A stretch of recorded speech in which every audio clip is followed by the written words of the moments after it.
مالك؟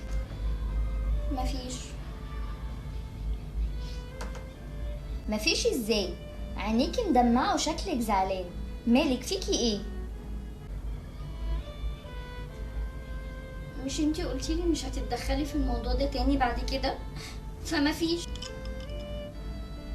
حتى لو قلتلك ان انا مش هتدخل في الموضوع ده قبل كده اكيد مش هشوفك معيطه كده واسكت.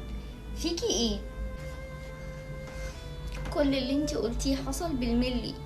فعلا انا مش عارفه انا عملت فيه ايه عشان يعمل فيا كده. انا بجد قدمت له كل حاجه كويسه ممكن تتقدم. بجد انا مصدومه فيه. طب ما انا قلتلك الكلام ده قبل كده، قلتلك من نظراته باين ان هو شخص مش كويس، ومن المواقف اللي بتحكيها لي ان هو بخيل ولا يؤتمن عليكي، وقلتلك كمان ان هو غير مسؤول، بس انتي ما كنتيش بتسمعيني ولا كنت بتفهميني. الفكره في اني مش ما كنتش بسمعك.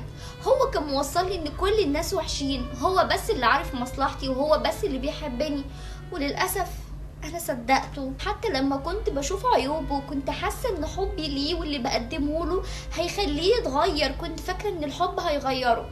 الحب ما بيغيرش حد، الاختيار الصح هو اللي بيريح. عمر ما الاحلام اللي احنا بنبنيها في الهوا بتريح ابدا. اللي بيحبك ده عمره ما هيخونك، عمره ما هيبخل عليكي، عمره ما هيحاول يضايقك، عمره ما هيطلعك صغيرة قدام اهلك.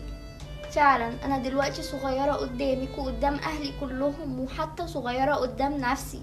قد ايه هو بني ادم قذر، عمري ما هحاول ان انا ارجع له تاني، وفعلا انا مش هتوجع في حياتي تاني بالطريقه دي. ما تعيطيش يا حبيبتي، كلنا بنغلط، ومش كل حد ينصحك يبقى يا اما بيغير منك يا اما عايز يتحكم فيكي.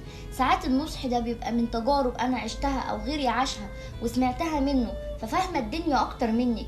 يا ريت ما تزعليش وتتعلمي من اخطائك وترتبي للي جاي كويس قوي. ويا ريت تسمعي نصيحة الكبير اذا كانت امك او اختك الكبيرة اللي عندهم تجارب وبيفهموا في الدنيا اكتر منك. يا ريت مش اي حد يقول لنا كلمة حلوة نجري وراها وننساق وراها. يا ريت نركز ان احنا عمرنا بيجري، ولو ضاع مع الشخص الغلط العمر ما بيرجعش تاني. اهم من كل ده اختاري بعقلك مش بقلبك.